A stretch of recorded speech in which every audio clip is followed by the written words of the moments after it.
Cet autorail de 330 kW à moteur diesel, construit en série pour la SNCF et maintenant bien connu du public, a été conçu dans l'optique du meilleur compromis entre confort et rentabilité, sans rechercher des performances élevées. Il en résulte que la vocation de ce véhicule est essentiellement la desserte omnibus et celle des lignes de la banlieue des grandes villes. En revanche, il est certain que les relations rapides à grande vitesse interville imposent beaucoup plus de puissance que sur l'autorail de série.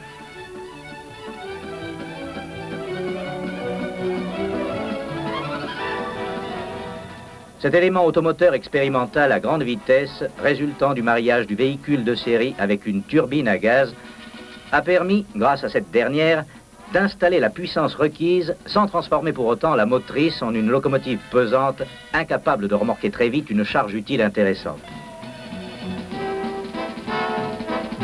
La turbine à gaz, de conception aéronautique qui a été retenue pour cette première expérimentation sur la SNCF, équipe notamment les plus gros hélicoptères de la société Sud Aviation, Super Frelon et SA 330.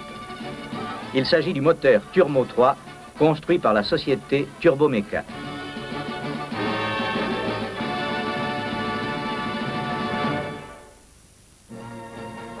Un élément automoteur de 330 kW a été choisi pour subir les transformations nécessaires à la réalisation de l'expérience envisagée. On reconnaît sur ce matériel classique le moteur diesel, la boîte de vitesse, le radiateur et le ventilateur, l'échappement, l'aspiration d'air, une cabine de conduite et la soute à bagages. Le reste de la motrice est occupé par un compartiment de deuxième classe et une plateforme d'accès. Pour, dans certains cas, conserver la pointe du moteur diesel, c'est sur la remorque de l'élément automoteur que sera installée la turbine à gaz. Les installations actuelles de la remorque comportent un compartiment de première classe et un de seconde classe. Cette disposition sera remplacée par les compartiments turbomoteur, réducteur et laboratoire et le compartiment voyageur aménagé en première classe. Un carénage aérodynamique est adapté à chaque extrémité de l'élément expérimental.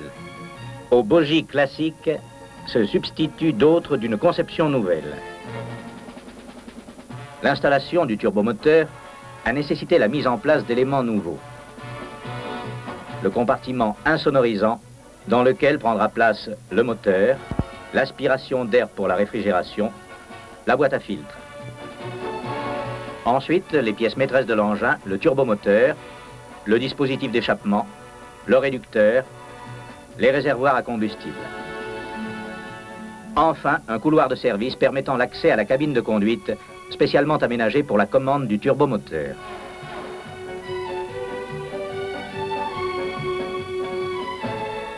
La liaison réducteur-bogie est obtenue par arbre à cardan. Dans ce compartiment sont installés les appareils de mesure indispensables aux essais et l'armoire d'appareillage électrique. Pour terminer les installations de la remorque devenue motrice, le compartiment voyageur est aménagé en première classe. Ainsi donc se présente l'élément automoteur modifié. La césure entre caisses a été réduite et les portes arrière d'accès dans la motrice diesel ont été remplacées par un panneau afin de diminuer la résistance aérodynamique du véhicule.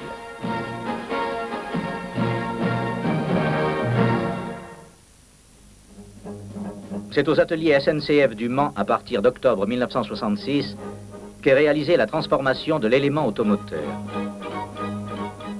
La première modification consiste à adapter un bouclier de protection devant chacune des cabines de conduite existant sur l'autorail.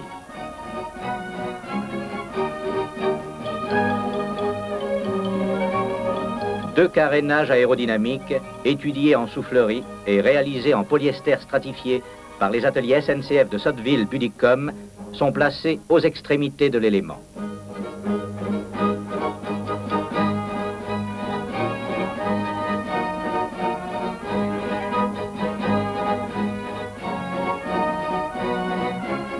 Simultanément, on procède aux transformations.